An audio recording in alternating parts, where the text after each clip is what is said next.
All right. Emily Recker is here with us. Thank you so much, Emily, for joining us today. Absolutely. I'm excited to be here. I am so excited to chat with you. So, foster care has been something that has, honestly interested me since I was a little girl. Two houses down from me growing up, there was a group home for specifically teenage boys in foster care. And it was just kind of a common knowledge when I was little. And so it always what is this, And then growing up, I babysat for a foster family. And so personally, it's been an interest of mine. And then I also know kind of in the essential oil community, it's pretty like a well talked about topic, if you will. And so I'm just really excited for people to hear your story and for you to answer questions that I feel like so many people probably have. Absolutely. Yeah. I think it is something that a lot of people are curious about, and it just helps to hear stories. I know when I first started getting interested in it, I found a podcast that a foster mom had done where she just interviewed a bunch of foster moms, and I just binge listened to that because just hearing other people who had actually made it happen, I found so encouraging and motivating. So that's why I say yes whenever anyone asks to hear the story, because I know when people hear it, it makes them more likely to want to actually go and do it, and it makes it feel feasible. So I'm Yeah. excited to share. Yeah, for sure. And real life stories, Yeah. I feel like, at least myself, I learned so much better from real life stories than a government web page where I'm trying to find an answer to Yeah. something. So true. uh, okay, so can you tell us a little bit about yourself and your family and your journey as a foster parent?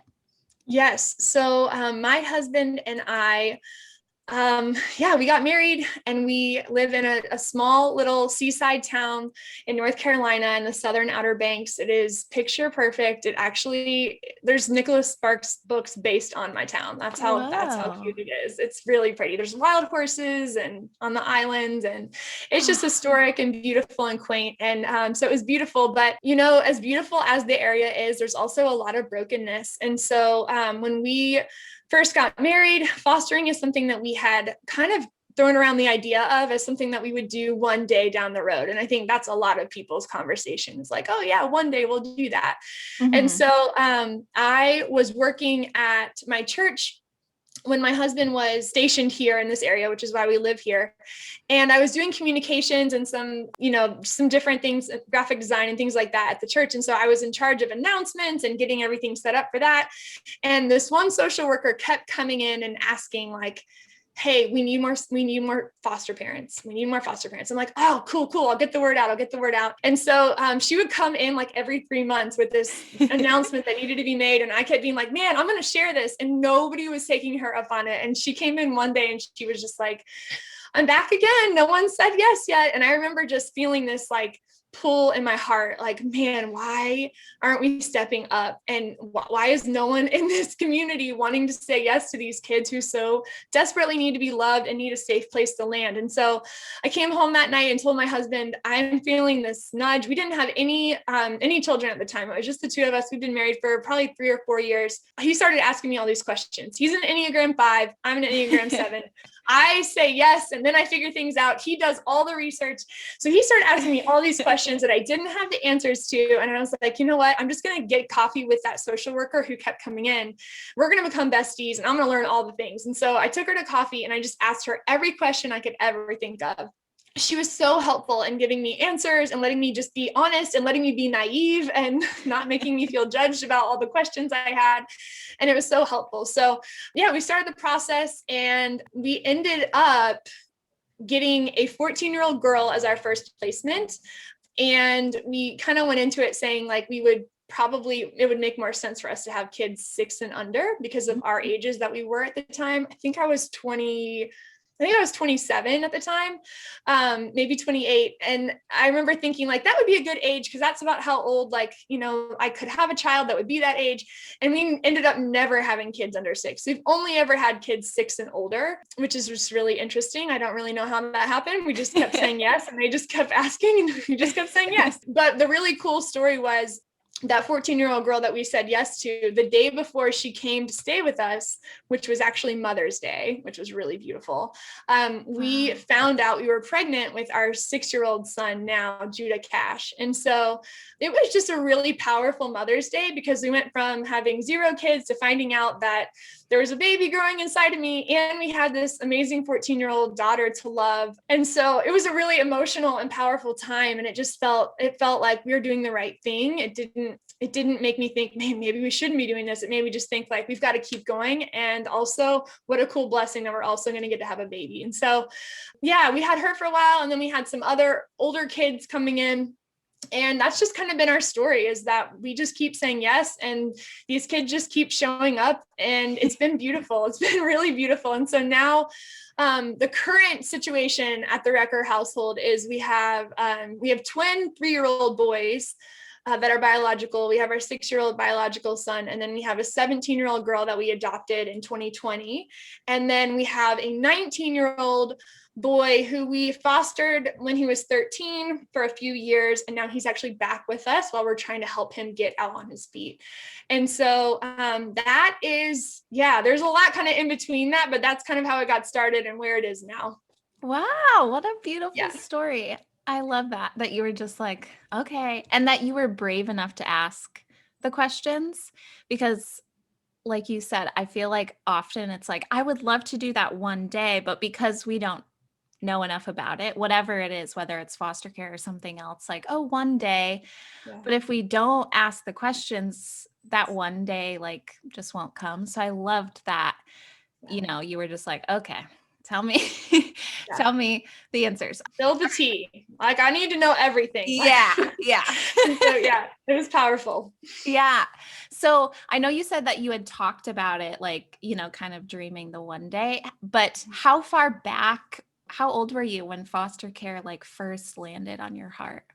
Yeah, I was either in middle school or high school when I really started to think about it, because I had met some kids at school that were in the system, and I just remember knowing that about them and just wondering what their lives were like, and then just watching like TV and movies and seeing how foster parents, it oftentimes just gets portrayed in a really negative light, and Mhm. you watch that and you just think, man, I wonder if it's really as bad as you think. And so just being a Christian and in understanding how important it is for us to care for the widows and the fatherless, it's something that I felt, man, like if I can, I would love to do that someday. I don't know what that would look like. I don't know what my capacity will look like as a mom, but if I have it, the capacity, I want to be able to say yes to that. And so when we were dating, I remember asking my husband, like, hey, what would you ever think about foster care or adoption? Like, we need to get this out on the table here. And the cool part was he was on board too. Oh, nice. Again, I don't think we thought we would probably do it before and get licensed before we had any biological babies. But then when the need was so great, it was like, well, how important is this to you guys? Like, I felt like that was the question being asked to my heart. Like, how much do you really mean that you care about this? Because if you really say you care and it matters to you and it's your job to take care of these kids in your community, then what are you willing to give up to say yes now instead of yes later, when you think you're going to be more ready down the road? Mhm. Like, what would it look like for you to just say yes now and trust that it's going to work out and you're going to know what you need to do as it goes along, instead of thinking like, oh, 10, 20 years down the road, maybe when our kids are out of the house, we'll have capacity to do it. Right. So yeah, it actually helped that my husband was on board with it. That's probably a question I get asked a lot, just whenever I do like a Q&A on my Instagram, and I'll ask people like, what questions do you have? What do you want to know? I will get an overwhelming amount of questions of people saying, what do I do if my spouse isn't on board or my partner's not on board? And I just tell people like, man, I just think it's so important that you guys are on the same page before you get into this, because man, it will put you through the ringer. It will put your relationship, your marriage through the ringer, because it's exhausting. It's kind of like when you put a tea bag in water and it kind of diffuses out, you see what's really in there. And I feel like that's what happened to our marriage when we had these teenage boys in our home. And then we also had a baby, and, then we had another, and it was just like all these things were happening. And at the end of every day, it felt like we had been through a battle at times. And if we weren't strong and we weren't united together in the mission of loving these kids, then it would have just made it so much worse for me to feel alone in my marriage while I was trying to pour out into these kids, to be poured into by my husband, and to know that we were a strong, unified front to the children made all the difference in the world. Right. Yeah, definitely. I could see that. And you reminded me when you were telling that story of like that quote that's like, if not you, then who? Like, I ask myself all the time because I think it's easy to be like, oh, I would love to do that. But if not you, then who is? You know? So I love that you guys were just like, there's a need and we're going to do it. And when you said like that you had planned, to just have 6 and under, and then you never got that age, it reminded me like, how people say like, we plan and God laughs. Yeah. Yeah. So Yes. totally. Very much the case on that. Right. For us. I mean, we even got a 6-year-old, but we didn't have under 6. That is So so it's like funny. right. That is Yeah, so it's actually funny. been really interesting now that Judah Cash is 6. He just turned 6 in January, and I kind of had the thought about this little boy who came into our home when he was 6 years old. And I just remember taking him. I remember going to the Department of Social Services in our town, and I think there were either 5 or 6 siblings together, and they were getting split up into different places, and they were young. And I'll never forget that day, just watching them have to say goodbye to their siblings. And he got in my car, and I said, where do you want to go for dinner? And he said McDonald's. I'm like, we're going to McDonald's. And it was the only thing I could get him to say was where he wanted to go for dinner. And he didn't talk the entire time. And his little heart was just so crushed. And now that I have a 6-year-old son, at the time, I mean, I just didn't even know what 6-year-old, I wasn't around a lot of 6-year-olds. I didn't really know, like, what do they really like? What do they know what's going on? And now that I have a 6-year-old, man, the thought of him just getting like ripped away from his siblings, put with a lady that he's never met before, and taken to McDonald's and expected to just like answer her questions and like smile at her, like it would be really difficult for him. And so, yeah, I mean, we've always had these older kids, but now 6 feels a lot younger. Now that I have a 6-year-old, I'm like, oh, he was a baby. So yeah, it's definitely struck me differently now thinking about him. And I actually know where he's at now, and have stayed kind of in touch with him and the family that adopted him. So that's another cool part of it, is there's been some really beautiful redemption in his story. But yeah, so. Wow. Oh, that like gave me chills. Oh. Yeah. Okay, so what's your response to when people say things like, oh, I could never do like foster care. I don't have the heart for it.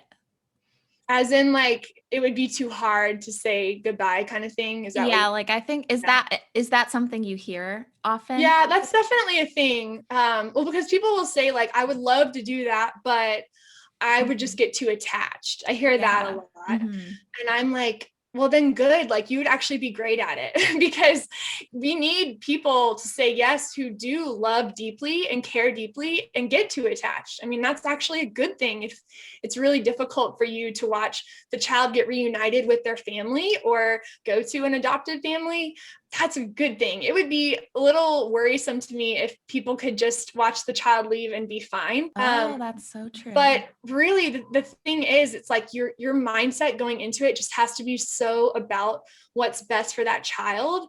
And you really have to like put yourself in the back seat and put their needs first. And so if you're doing it out of something to make yourself feel better or to be able to feel like a good person, then yeah, it is going to be too hard for you. But if you're thinking like, what is best for this child?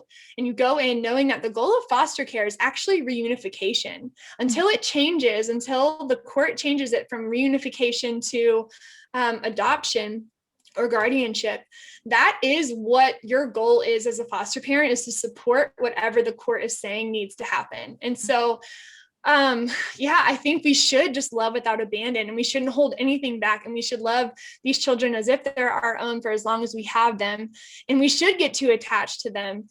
And it doesn't mean that after they leave, you don't, it's not difficult. It will be. And you're going to have some good cries. It's going to be difficult because if you really do love them well and get attached, it's hard, but it's still so worth it. And it goes back to that. Well, if you're such a loving person and you can't do it, would you rather have other people doing it who are only doing it to make the paycheck? Like, no, Right. we need people who love deeply and care deeply, but they have to also have that element of selflessness that says, this isn't about how I feel sad when this child leaves. It's about what's actually best for this child down the road. And so that's hard. That's not an easy thing to do. I say it and I make it sound like it's easy, but it's actually really difficult. But again, so worth it. Yeah. Wow, that's a really good response. I just love that a lot. Okay, so what is your favorite part about foster care?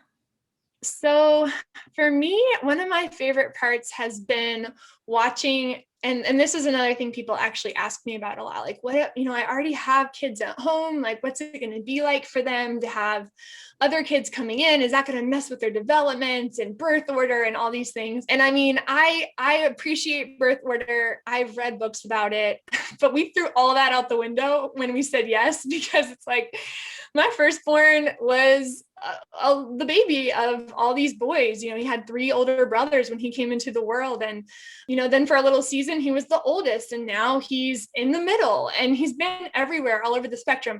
But my favorite part has been watching my biological babies love on any foster children that come into our door, any children who come in. Man, it is really powerful to watch the way that they can just love and accept.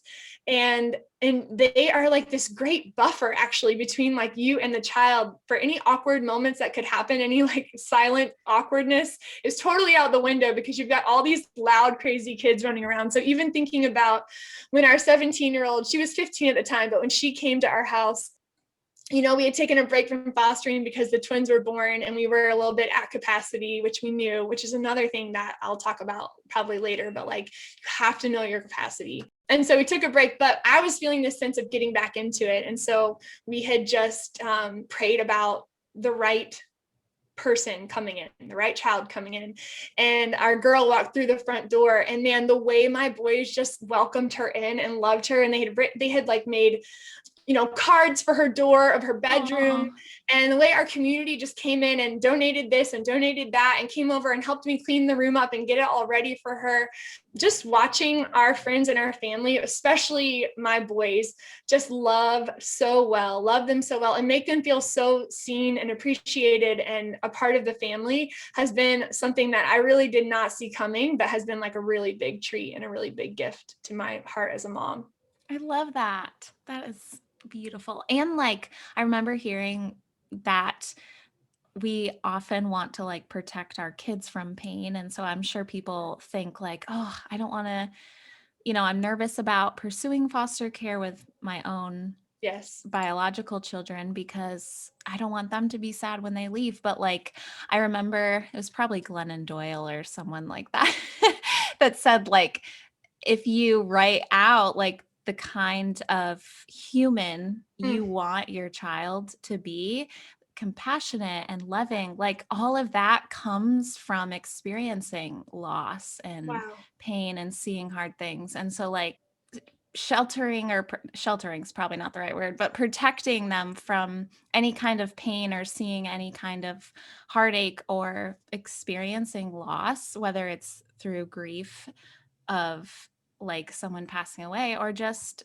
Yeah. a foster placement leaving. Yeah. It's like hard, but it's also such a gift to like who they're forming into be. So I love that that's, yeah, part of your favorite part. So what is the hardest part?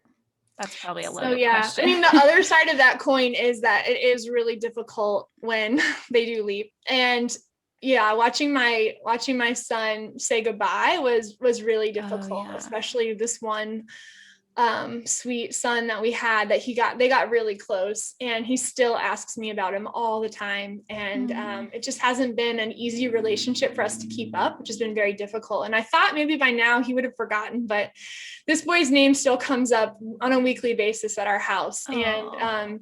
And so, yeah, that actually is hard to watch. But again, like you said, I wouldn't trade it, because I want my son to have a tender heart, and I want him to know that we weren't afraid to say yes to hard things.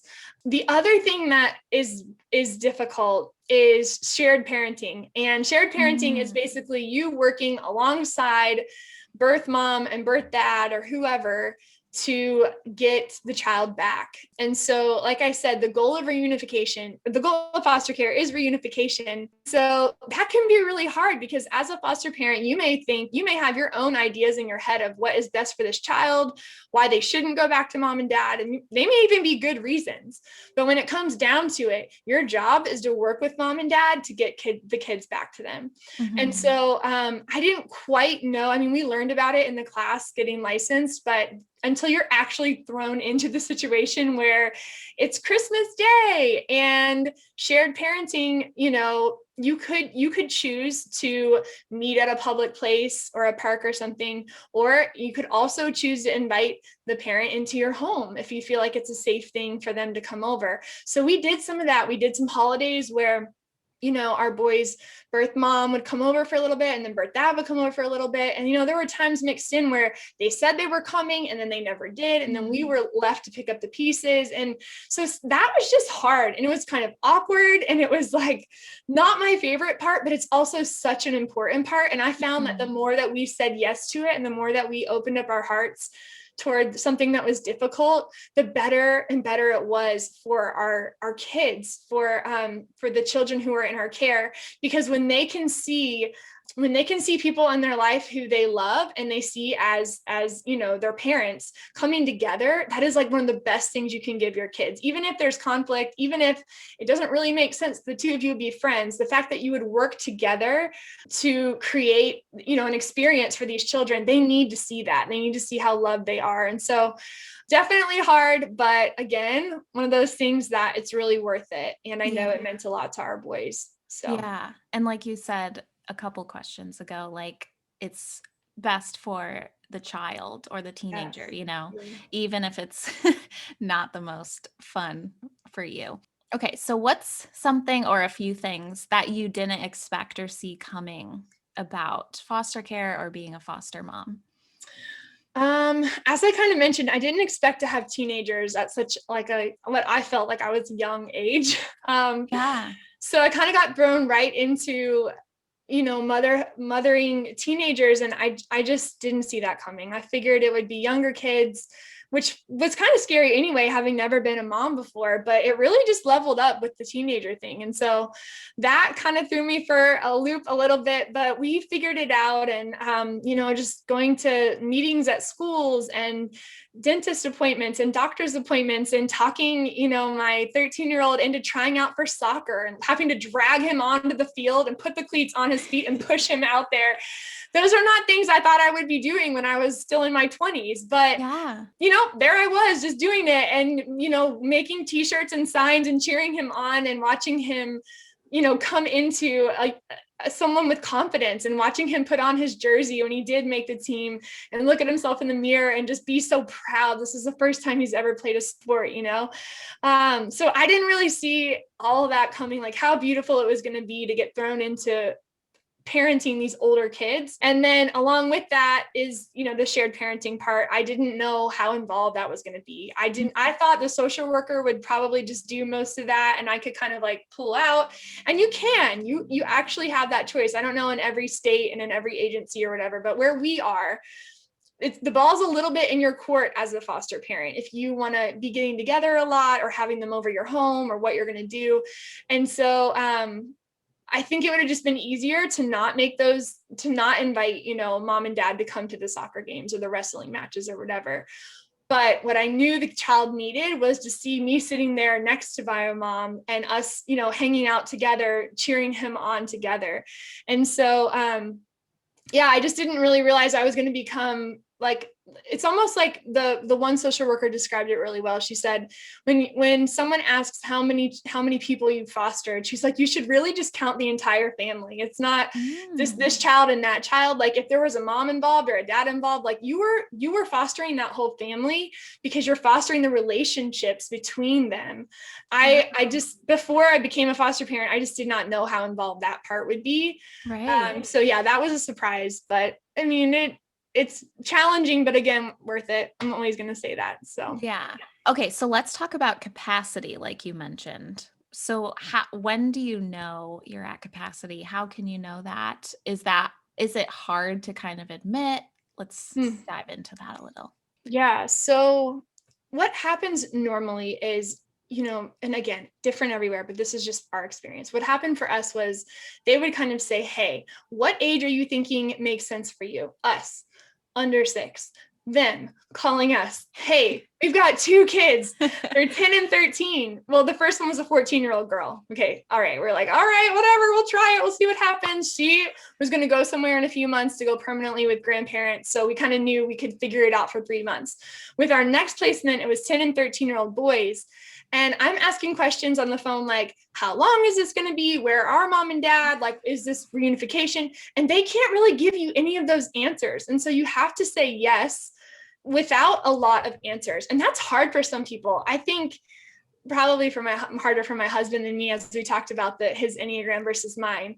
But you have to say yes, not knowing the length or all the details. Mom and dad are on the run. We don't even know where they are. When we get them, we don't even know what's going to happen. And so, yeah, there has to be a certain level of you letting go of control when you say yes, because man, you just don't have the answers. And so that's difficult. Capacity wise, what we found is they're just going to keep calling until you absolutely give a very hard no. And so even when we had those boys, we were licensed to have 3 kids at the time. And so we would get a call, hey, do you guys have space for, we've got a 14-year-old boy who, da da da da. And it's like, okay, like, we have the bed, but knowing what's going on with these 2 boys and how at the end of every night, we are literally hitting the pillow like we just went through World War IV, we probably shouldn't say yes to another child right now. Like, probably not the best idea. So you have to be prepared to say no when you know that you're at capacity. And so this was actually something that we had to do. So after those 2 boys actually went up for adoption. And at the same time, I had found out I was pregnant with twins. And at that time, we had a 7-year-old foster son, we had a 2-year-old bio baby, and then I was pregnant with the twins, and we had the 2 boys. So it was just a big moment of like, what is about to happen here? And I wanted to say, yes, we can adopt those boys, but I knew how much they needed. I had been their mom for 3.5 years. I had done their homework with them, taught them how to read. I knew the level of care and time that they needed. And as much as I wanted to be super mom and say yes to everything, I knew we would not be able to give them the care that they absolutely deserved if we had 2 newborn babies in the house, a 7-year-old and a 2-year-old. And I knew they needed to be somewhere where someone could pour a lot more time and energy into them than what we would have capacity to give. And so it was a very difficult decision. I mean, I cried and I prayed and I cried more, and it was really cool. There was a couple that came to us, we didn't go to them at all, but they came to us and said, hey, could we adopt those boys? And we were just like, wait, what? It's very rare for people to adopt teenage boys. Kind of like you were talking about that group home down the road from you.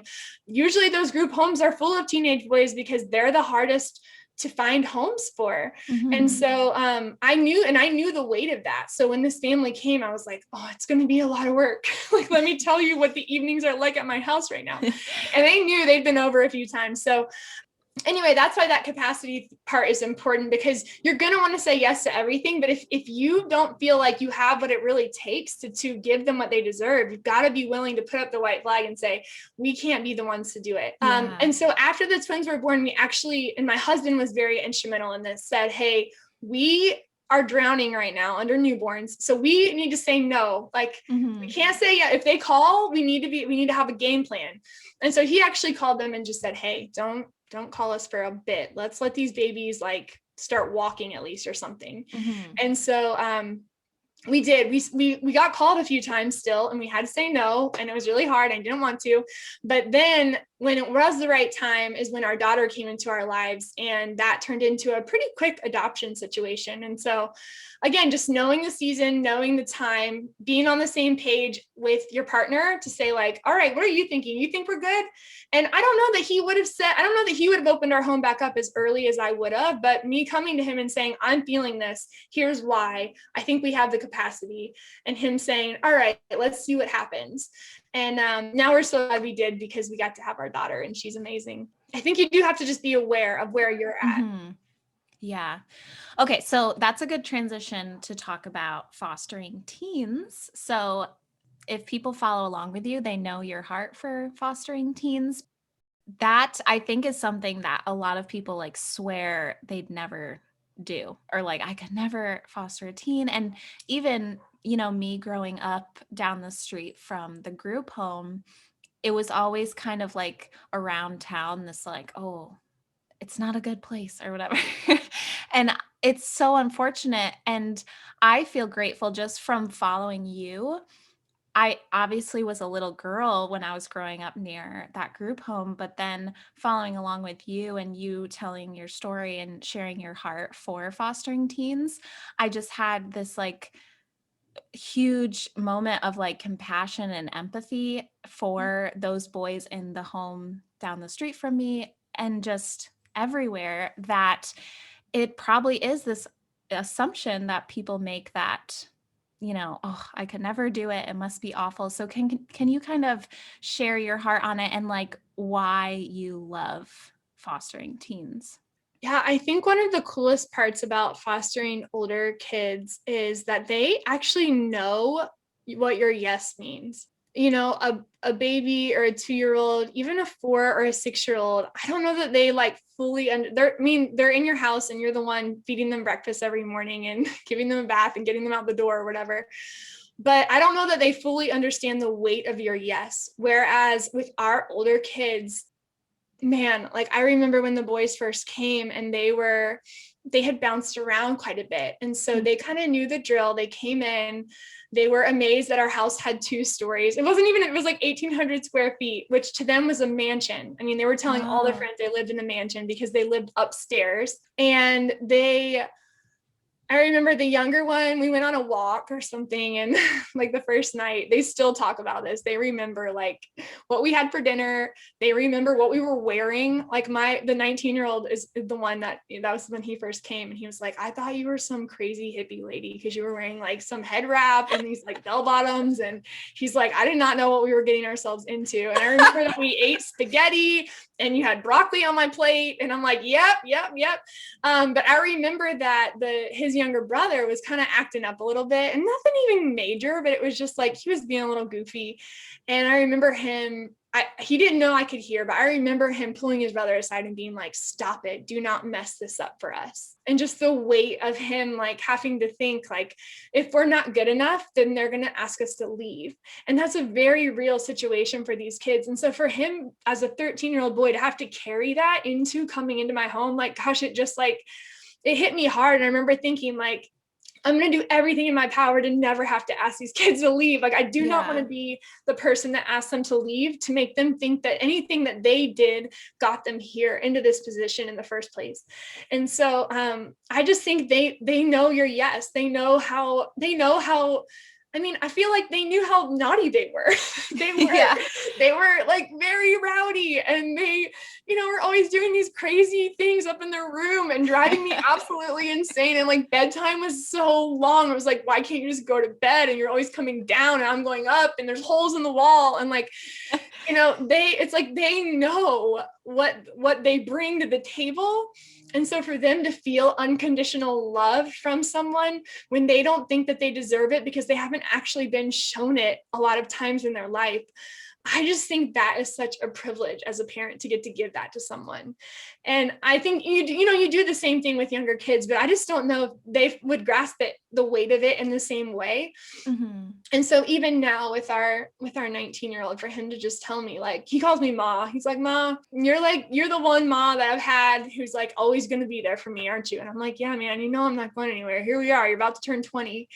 And so I just think that's special. I think it's a gift that we can give, our love and our time and our home and our support and our unconditional love, no matter how crazy you get, no matter if you throw your backpack at me when you come in the door, if you're failing all of your classes, like if you call a kid a bad name at the Boys and Girls Club, like, I'm going to pick you up and I'm going to bring you home and this is your home, is just a really powerful gift to be able to give. And so I didn't mean for that to be our story over and over again, but it has been. And I wouldn't trade it for anything. I really wouldn't. Yeah, that is beautiful. And I'm just again like so grateful that you have shared not just your love for foster care, but for fostering teens, because I think it made a difference for me and how I viewed the boys down the street from me when I was Yeah. growing up. It really made me stop and think like, wow, that must have been awful for them. Mm, You know, and I think as a child, I kind of thought maybe that it was, I don't really know what I thought, but just you taught me. And so I think like it's so important to use our voice online and mm, educate people. And so, yeah, that was like just really beautiful that they know the weight of it is yeah. huge. Okay, so let's kind of get into like the basics of foster care because Okay. like I said, some of these questions are like hard to find online. So just how big of a need is there for foster parents? Yeah, I don't remember the exact number. I would have to Google it. I looked it up recently because somebody had asked me the number of kids in the Mhm. foster care system in the States, but it's huge. It's an ever growing problem. And what's even more sad is that the amount of the statistics for the amount of kids who age out of foster care, and for the boys, it's such a high number end up in jail, or the girls end up on food stamps. Like, it's a staggering statistic. And so that, for me, that is what breaks my heart, is that a lot of the times these kids who do come in bounce around from home to home to home. Our daughter had been in, we were the fifth home in a year that she had come to. And so for, yeah, the need is great. I remember when the social worker would come to me and say, hey, we only, we need more families or whatever. And I'd be like, well, how many are there, like, in our county? And we live in a pretty small area. It's rural area. I think there were like 9 or 10 families that were doing it. And just us saying yes raised awareness and caused more people to want to say yes, to the point where now there's like 30. And Mhm. a lot of those are from our church, like over half of them. And at the time, nobody in our church was doing it. And so to watch the number of licensed foster families in our community grow, especially people who knew us and had seen our story and watched us do it, that just gave me so much hope. Because if everyone who is doing it starts to share about it and talk about it, then their whole group of people, their whole circle of influence is hearing about it, and it's becoming more real. And that there's the chance that the same thing could happen with them. And that is kind of that's how we can see this change. We can see more and more people say yes because they watch it on practical display in front of them in their community, or even through online, like you were saying, sharing it online.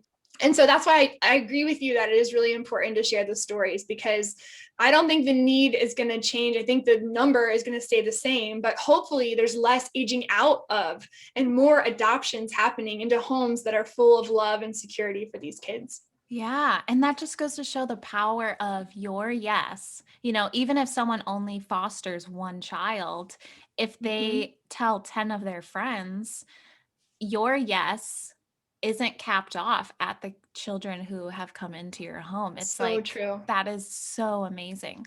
Wow. Okay, so this might be kind of like an obvious question, but I think people sometimes do wonder this, or they just assume like the worst of the worst. So, can you kind of talk on like why children might be in foster care for people who don't know? Yeah. So, I mean, a lot of the situations that we have dealt with have been maybe just neglect that's happening for the children. If a neighbor sees that kids are at home a lot by themselves, or they're, coming to school and they're not clean and they're wearing the same clothes 5 days in a row or whatever, and teachers start to notice that, they may call the Department of Social Services, call Child Protective Services, and open up a case against this family to just look deeper and see what's really going on in the home. Parents may be arrested for something, put in jail. There may not be any family members to be able to take those kids in. The first thing they normally do is look for what family is around. Is it a grandparent, an auntie, an uncle, even a family friend who could take the children in? And that's called kinship care, when they can do that. But if they exhaust all the resources and there's nowhere safe for the children to go, that's when they come into foster care. And so there may even be mental health issues with mom and dad, where they're just not able to actually provide a stable home life for those children. And so there's a number of things that it could be, but a lot of times the kids are scooped up by family members or friends of the family. But what we've seen, the children who come into our home, there is no family who would say yes. And that actually is, gosh, it's hard. That's probably one of the other really hard things, is that oftentimes with our placements, we would be, out with this child in the grocery store, and they would see their grandma like walking down the aisle, and they'd be like, "Granny," and I'm like, "Wait, that's your grandma?" And I'm introducing myself as, the person who's caring for this child. And it created some awkward moments, especially living in a small town. But that's just the reality of it, is that there's not always going to be a family member or friend who can step in. And so that's when foster parents get the phone call. Those social workers have a list of people that they can call, and they would tell us sometimes, "Listen, you're our last phone call. We know your house is full, but can you take this one more child?" I'm like, "Don't tell me I'm the last call you have." Like, oh, that's going to make that really hard for me to say no. But yeah, those are some of the reasons. Sorry, I got a little off track there. No, you're totally fine. And I think that's so important, that the list is just endless. So we can't assume, that it's one way, like, oh, it must be this, because it's just endless. I remember even watching like Army Wives or something, and like there, a single mom had to be deployed and her children had to go into foster Wow. care. And I was like, oh, I never even like Wow. thought of that. But then, when I was kind of preparing for this episode, and I was like thinking about that, like, wow, that is another reason that like wasn't ever on my radar. So I just think the list is endless and we can't really assume.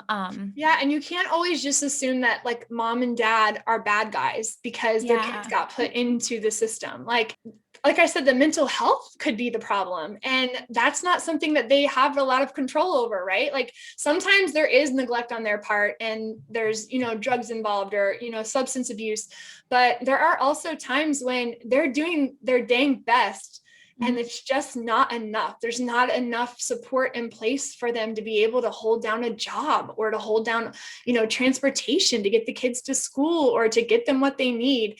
And so I think my heart has really softened towards bio parents and this whole thing. And people will often say to me like, "Oh man, like, aren't you so glad that they're not going back into that situation?" And I'm like, actually, it breaks my heart. Like I am deeply saddened by the fact that these children aren't going to get to go back with their mom. I love her and my heart is for her. And I was rooting for her the whole time. I wanted to see her succeed. We were doing everything we could to help her get what she needed to be able to get her daughter back. But that's just not the way it happened. And so, yeah, you're right though. It's easy, I think, to think like it's like a black and white thing, like they're bad or they're good, and it's not always the situation. Yeah, and it's often a cycle too. Like you don't know if that parent was in the system, and because Yeah. like you said, like girls that age out of foster care often end up on food stamps, and then you think, a lot of these are just cycles, Yep. and no one has seen unconditional love. Yeah. Okay, so you answered like a bunch of my questions. So good job. um, with like reunification being the end goal, how can foster parents work towards that? Yeah. So one of the ways, it's very practical, but if you end up with a child in your care, getting photos of their family up on your fridge, like right away. Not, Oh. oh, you can have a photo album that you keep in your room, but like, no, your family is so important to us that they are getting like real estate on our fridge right next to our family photo from Christmas. And, we're going to frame it and put it right up here next to the family on the mantle or whatever. And so they know that you think that their family is important. And that I didn't know that right away. No one told me that right away, but along the way, after talking to other foster parents and talking to other social workers who deeply care about reunification and shared parenting, that idea was given to me, and it has made a huge difference. I can tell our girl knows, even now that we've adopted her. The pictures are still up there, and we still fight for her to have close connections with anyone from her past, her mom, her brother, her uncle, like all these different people. We've even like taken trips for her to meet families she never met before in different states, just Mhm. because those connections are so important for these kids. And so, yeah, and like I was saying earlier, just on holidays, like taking the time to help them figure out how they can be with either their family or their friends that they were connected to before they came to you. It can be hard because you have to sacrifice your like perfect Christmas day or whatever, or your traditions that you may have in order to make it work. But it will really show those kids that you care a lot. And I will always want, as a foster parent, if it doesn't end up going towards reunification, it doesn't end there. I want those kids to know that I did everything in my power to help it go there. I don't want Mhm. them to think that I tried to keep that from happening. And so I feel like my husband and I have been on the same page with that, and it's made a big difference, just as far as the kids knowing that we actually did our best to try. With our boys, they actually went back with their dad for 3-month trial period. And our community rallied for them. Like, we helped him find a place. We got bunk beds for the kids, shower curtains, toothbrushes, like groceries. We set them all up in there so he had everything that he needed, to be providing for those boys. And in the end, it actually didn't end up working out, but they know we tried, like they know that we weren't like trying to keep them from going back with him. And I think that's Right. what's really important. Yeah, for sure. Okay, so how do you go about becoming a foster parent? So you can go through like your county, or you can go through a private agency. I have no experience working with an agency, so that's a question you have to ask someone that's done that. I've only ever gone through my county, and the Department of Social Services is what it's called here in North Carolina. And yeah, you can talk to a social worker and ask what's the licensing process like for me in my county. And ours, it's classes that you go to on Tuesday and Thursday nights for a certain number of weeks, and you learn from a teacher. They bring foster parents in, let you ask questions. There's a curriculum that you go through where you learn about trauma, and you learn about shared parenting and reunification and what everything is going to look like. And then there's also a lot of background checks that happen, and home studies of them coming out to your home to make sure. I mean, I have one friend who desperately wants to be a foster mom, but she has a marsh in her backyard and she rents, and they won't put a fence up. So she can't be a foster mom because the marsh is back there and it's dangerous for the kids. So even things like that, I mean, you have to be in a certain place. They're going to check all of that out, and they're going to have the fire marshal come out to your house and check all your whole house, your windows, make sure you have a fire escape plan posted, things like that. So you'll get the list of everything, and you can just complete. There's even some like a physical you have to go get from your doctor to sign off that you're healthy enough to be a foster parent. So you'll get a list when you go to the classes of all those things, and it's just a matter of like checking all the boxes and getting that all taken care of. Okay, cool. And like, even though I bashed Google a little bit, I want to take that back because you can just Google like your Yeah, county and foster care, totally. right? And then that's Totally. kind of how you can Find learn. the social worker. Yeah, for sure. Okay. All right. So how long does it take to become certified? Yeah, that's a good question. I think it's probably different for everyone. For us, it was 8 months, from the time we started to the time we were finally licensed. It kind of depends on how desperate they are in your county. I know they can like expedite things if they're really needing people. But I would say just put in your head that it's probably going to be a year. Then if it's less than a year, you can be delighted and surprised. But that's why I tell people, like, start taking the steps if you even have an inkling of wanting to do it, because you can start the process and you can stop if you get to a point where actually this isn't working for us, or you're going to classes and you're like, I don't really think this is for us. Or you can even get licensed and you don't have to say yes to every phone call. You can wait until you get the phone call that actually really works for you and your capacity and your family. You could Mhm. even provide respite care. Once you're a licensed foster parents, you could provide respite care for other foster parents. Or if a child just needs a place for a night before a family member can get in town to come and get them, there's all kinds of things like that. So I think if you have any desire to just start the process, and then just know that it's going to be a while. So if you want to do it, start now so that you have the time to figure all that out. Okay.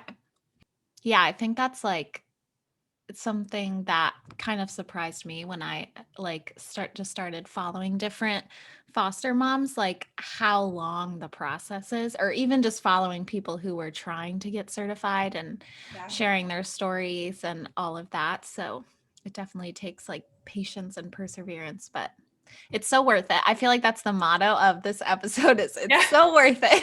Worth it. Hashtag worth it, guys.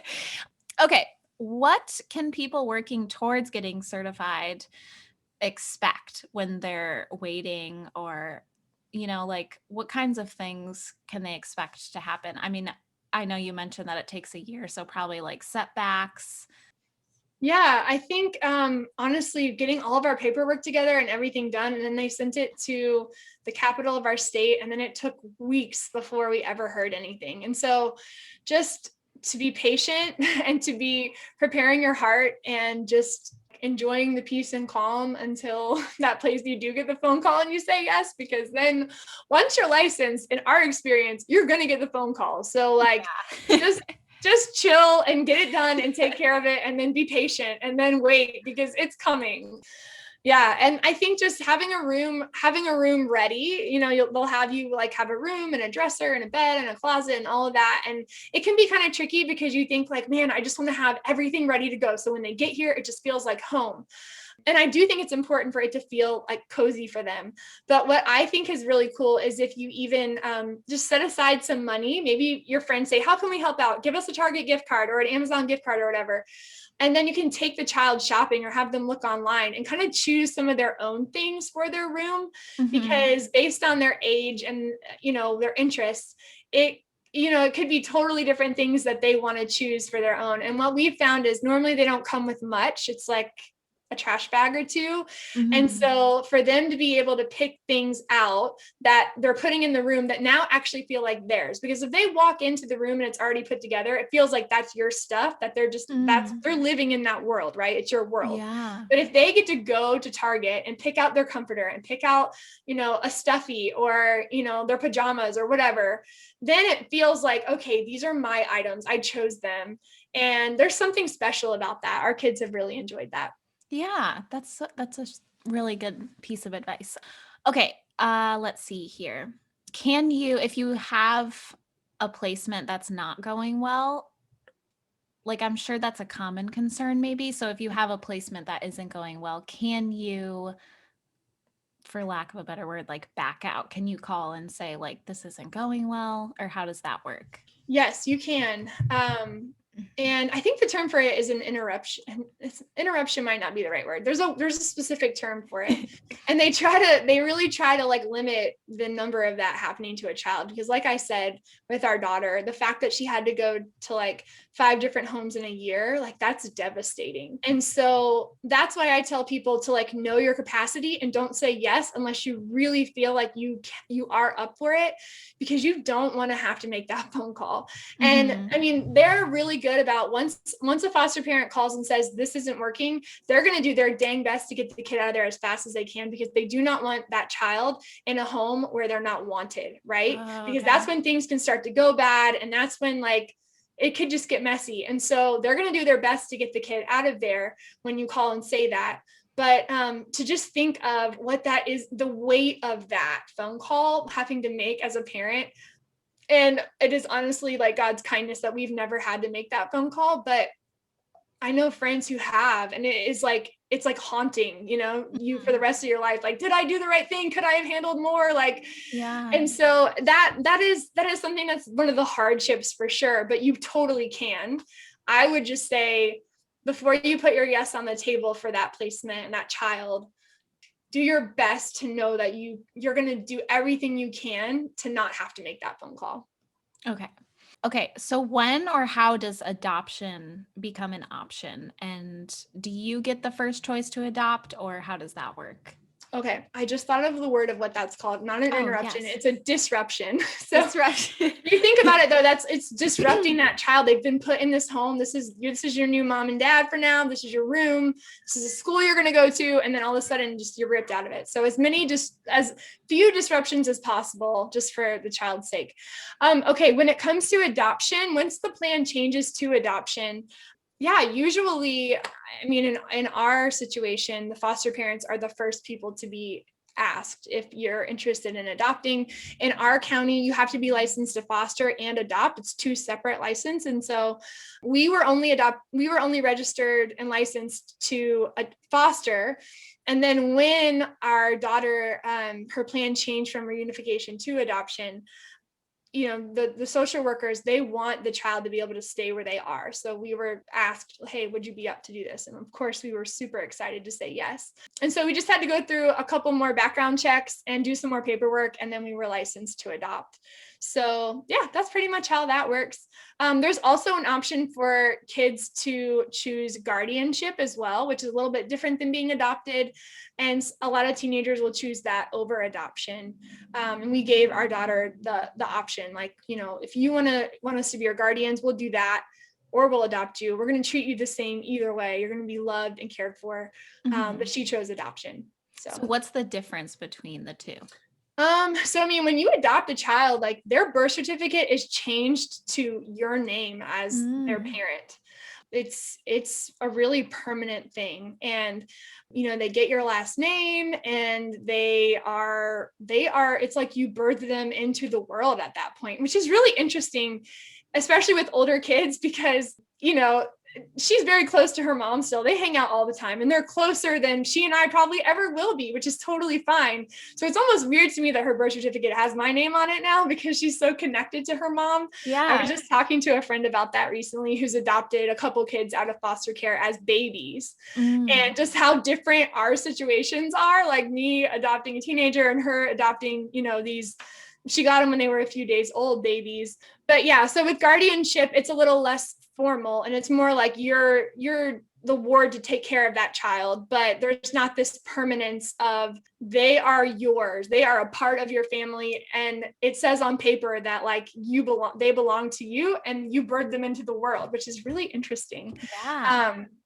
And we kind of told her, like I said, we wouldn't treat her differently either way, but she wanted the permanency of adoption. And I think a lot of kids probably do, but they might even be afraid to say it, once they get to a certain age. So. Yeah, for sure. Okay, so will someone ever feel like ready to be a foster parent? Is there ever like the right time? Or is it just something at some point you just kind of have to, like, okay, we need to start? Yeah, I think there probably are, for some people, there's a right time. And I mean, my husband was deployed for a year to Afghanistan when we first got married. That wouldn't have been the right time, right? Like it wouldn't have. It was something that I probably thought would have been cool, but instead I got a dog, because that was a lot less of a commitment. I think I got like a cat and a dog, 2 cats and a dog. Like, I just needed things. But yeah, so you have to know where you're at. I mean, again, it goes back to the capacity question. Like, how's your mental health? How is your marriage going if you're married? Like, what is the dynamic in your family if you already have kids? How are things going? Do you feel like it's, constant chaos? Or do you feel like you guys, I mean, who doesn't always feel like it's constant chaos, but like, do you feel like it's a controlled chaos, or do you feel like things are spinning out of control? Because if it's spinning out of control and you add in these children who are in the foster care system, it's probably just going to get a little more crazy. And so I think you do have to know where you're at. But I don't know that it's ever going to feel like, oh my gosh, we were just made for this and everything, it's going to be so great and so easy. you just know going into it that you're going to have to adjust and it's going to be difficult. And that putting your yes on the table is going to mean that you're adding to the chaos, you're adding to the crazy, but it's worth it. And you have to be willing to say yes, even though it's scary and you don't feel prepared. But I do think there's probably some people who, if you're struggling really hard with your mental health or your marriage or in being a parent, it might not be the best thing for you. Mm-hmm. So it's like similar to preparing or deciding about having a biological kid. Like when you're thinking about it, you're like, are we ready for this? Or okay, so let's say But then someone like the baby comes and you find that like you just adjust, like, right? Like you don't yeah. ever feel like oh, I've got this totally figured out. Bring the baby in. I'm going to be up. I know how to be up all night. I know how to, you don't, but you figure it out. And I think it's the same way with becoming a foster parent. You don't know how to shared parent. You don't know how to talk to them even, but you figure it out over time. So Yeah. that's to encourage people who might feel like they're not ready. Definitely. Yeah. So even if it might feel like the right time, you're never going to have all the answers, know Yes. all the things. Like there's always going to be a piece of Yes. unknowns, lots of unknowns. Yeah. That's where faith comes in. Yeah. Okay, so let's say someone's listening to your story and thinking like that they want to get into foster care. What's something that they could do like today after they get done listening to Yes. move the needle? Absolutely. I would say get in touch with a foster care social worker in your community or someone who you know who is a foster parent in your community and just ask them the questions that you have. I know you've got them because I know I had so many. And the Mhm. best thing for me was sitting down with that social worker and saying, "Hey, I've got a lot of the questions you even asked me today were things I asked her back then." And she was able to just put my mind at ease about a lot of things. So yeah, I don't know, the agency thing is another option, but like finding a social worker to talk to. And you know, they're wanting to find foster parents, so she was eager to sit down with me at the coffee shop and talk to me. So I think probably most would be very open to having a conversation. They'll probably be able to give you the information about the classes to get registered and licensed as well. But I think if you could sit down and just ask them the questions, that would be helpful too. Yeah. Okay, so any closing encouragement for people that are wanting to start their journey? They're really considering it. They're like, "Ooh, I think this is the right move." Do you have any like heart advice? Yeah, I think we hit on a lot of them already. Yeah. Just that it's difficult, but it's worth it. It's the same way with motherhood, right? Like it's exhausting. At the end of the day, you're just like, what just happened? Like Yeah. dinner time, like is so chaotic and I'm really tired, but like worth it, man. Like I'm getting to watch these little humans just be loved and nurtured, and I get to be the one that brings that into their lives, man. It is honestly really a gift. And so I just think if you've ever even had like the smallest tug at your heart, that maybe you watched Instant Family and you were like, oh my gosh, that'd be so cool. Or you're following some foster mom on social media and just admiring what she's doing. If you've ever had a tug, you're one of the people who needs to sit down with the social worker and ask the questions, because there aren't enough people doing it who are actually willing to put in the hard work. And so just take that next step. Like, even if you have the coffee and you get done and you're like, actually, not for me, taking that step just to learn more and meet with someone would be huge. So I would encourage you to do that. Perfect. Okay. And then for people who maybe it's not the right time for them or they don't feel like foster care is in their story, how can they still help? Because I know, like, I also can't remember the number, but it's in like the hundreds of thousands, right? Yeah. Of It, children in foster care in America. I'm pretty sure it's like, I want to say it's like between, I'm really bad with retaining numbers, but I think it's between like 2 and 5. I don't know. it is. So, okay, I'm Googling it right now. You're good. So I would definitely say that, okay, 400,000, look at you, Woo! in the United States. Yeah, So, that's heartbreaking. Yeah, it's a big number. It's a really Mhm. big number. And so I would say if you do not feel like you're the person, you're not at the place and time to actually open your home, you can also reach out to a social worker and say, hey, what would it look like for me to get together a few friends and us to really come alongside some foster families and bless some of the children in foster care for Christmas this year? They would love that. They would be so excited if you said, we want to put together gift baskets and really just like give these kids the best Christmas ever. Or if you know a foster parent, man, we've had people do this where they just say, hey, I'm going to send over a couple $100s for your kids for Christmas and let them just go buy whatever they want. Take them on a shopping spree.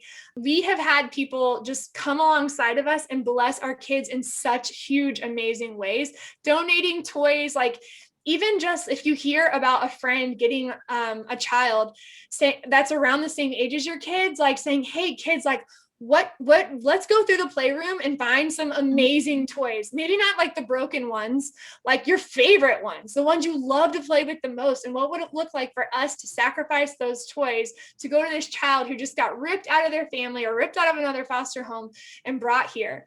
And we've seen people do that. People have given us their gaming consoles and like their best Legos and taken our kids to amazing trips or paid for them to go to a summer camp.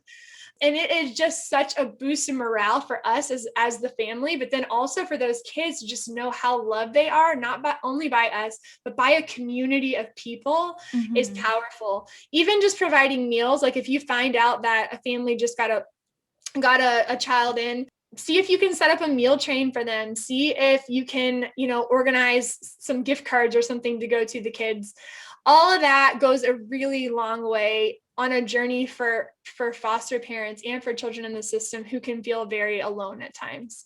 I love that so much. Okay. Are you ready for rapid fire? Yes, I'm so ready.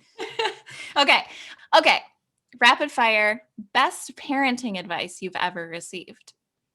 Best parenting advice I've ever received would be to not take yourself too seriously as a parent. I mean, honestly, Oh, I feel like so many times I want to like make things a bigger deal than they really are when it comes to my kids. And if I can just get in and laugh and have fun with them, like we are going to be doing so much better than if I'm trying to like teach them some serious lesson. So yeah. that's what's worked for me. Okay. What's your guilty pleasure late night snack?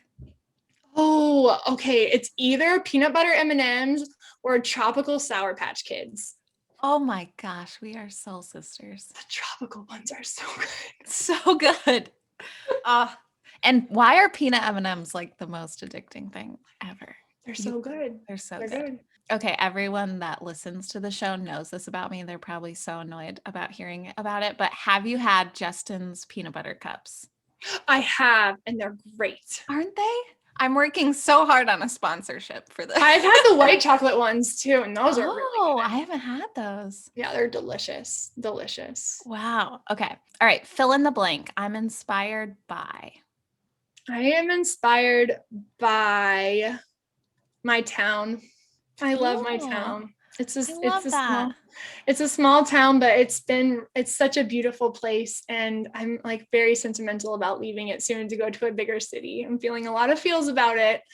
Just the way that people come together and take care of each other and just the beauty here. Like I find myself so inspired just living here for the past 10 years. Yeah, I love that answer. Okay, since we are Whimsy and Wellness, what is your go-to essential oil roller or diffuser blend? So glad you asked. Okay. So Valor is definitely, and if people aren't familiar with Valor, I've just got some right here. She Just putting just it on before she the just call. pulls it up for those The of you bottle not is right watching. here.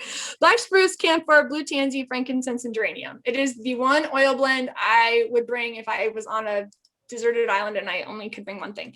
Valor. And then what I love is mixing it with cedarwood in the diffuser. And it's like this happy combination. That is like my go-to diffuser blend when I'm at my desk. But I also Wow. love to just wear Valor as a perfume too. It's an emotional support oil. Ooh. Very good. Very good. Wow. I'm learning all these Valor blends because you shared that. Casey Wiegand shared Valor with Christmas Spirit, which I had never tried. And it's like too good. Um, I'm just I'm just learning new things. Okay, and last is super easy. Where can listeners find you, your family? How can they follow along with you?